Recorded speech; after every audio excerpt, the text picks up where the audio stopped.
पंडित जी हमारे साथ हैं। पंडित जी, देश इस वक्त जिस प्राकृतिक आपदाओं के विकराल दौर से गुजर रहा है, कश्मीर घाटी इस वक्त अपने इतिहास की सबसे बड़ी प्राकृतिक आपदा की पीड़ा झेल रही है। 150 से ज्यादा लोग यहां पर अब तक मारे जा चुके हैं। इससे पहले उत्तराखंड की अगर बात करें तो यहां पर इससे भी बड़ी आपदाओं में हजारों जानें गई थी।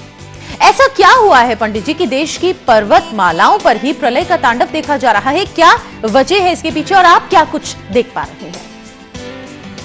बिल्कुल, आज का ये सटीक सवाल आपने किया है किन्नी जी।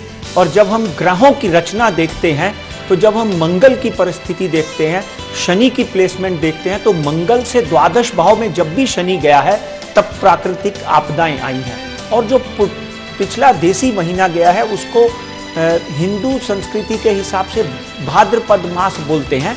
भाद्रपद मास में पिछले 2-3 कार्यक्रमों में मैंने कहा था कि जब भी एक मास में, एक महीने में 5 मंगलवार आते हैं तो उन 5 मंगलवारों का मतलब, मंगलवार का मतलब ये होता है कि कहीं ना कहीं कोई प्राकृतिक आपदा आ सकती है, कहीं ना कहीं सीमा पर कोई ना कोई किसी ना किसी तरह का खतरा पैदा हो सकता है।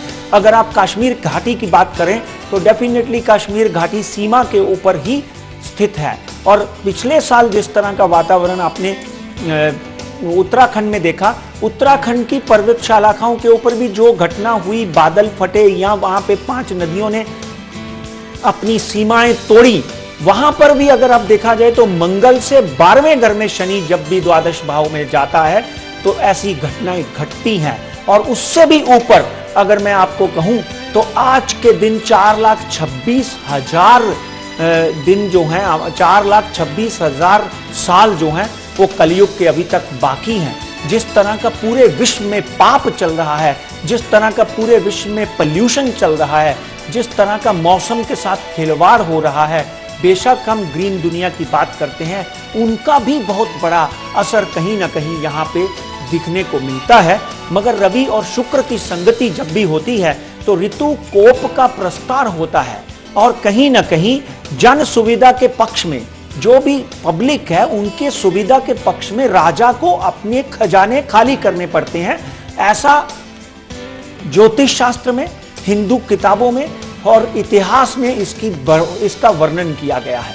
और मंगल की बात करें तो मंगल बेशक इस वक्त स्वग्रही है, मगर उसके 12वें घर में मंगल से हम 1 2 3 4 5 6 7 8 9 10 11 12 नंबर को देखें तो 12 नंबर में अभी भी शनि जो है उसको 12वें द्वादश भाव में चले जाने से ज्योतिष शास्त्र में एक ऐसी रचना, एक ऐसी युति, एक ऐसा कॉम्बिनेशन बन जाता है किन्नी जी कि उस कॉम्बिनेशन में कहीं ना कहीं धरती हिलती है, या कहीं ना कहीं बादल फटता है, या कहीं ना कहीं समुद्र उछाले मारता है, या कहीं ना कहीं लैंड स्लाइडिंग होती है। लैंड स्लाइडिंग की वजह से भी कहीं ना कहीं कश्मीर में इतना बड़ा हादसा दिखाई देता है, क्योंकि कहीं ना कहीं नदियों ने पुल तोड़ दिए, नदियों ने अपने रुख बदल लिए।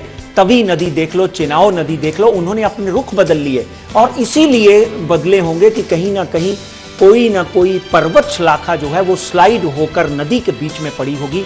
और इस तरह का जो प्रकांड, इस तरह का जो कांड, इस तरह का जो प्रलय रूपी अभी चल रहा है, ये पिछले ही महीने से शुरू हो गया। मैं हिंदू कैलेंडर की बात कर रहा हूँ। भाद्रपद 10 तारीख से पहला महीना शुरू हुआ है, पितृपक्ष शुरू हो चुके हैं। इसलिए पिछले महीने की अगर बात करें तो पिछले महीने ही मैंने बोला था यत्र मासेन पंचवासरा, यानी 5 मंगलवार जिस मास में आते हैं उस रक्तेन पृथ्वी पूरिता, यानी कहीं ना कहीं पृथ्वी जो है वो रक्तेन, रक्त से नहाती है। आम आदमी जो है उसको तकलीफ होती है।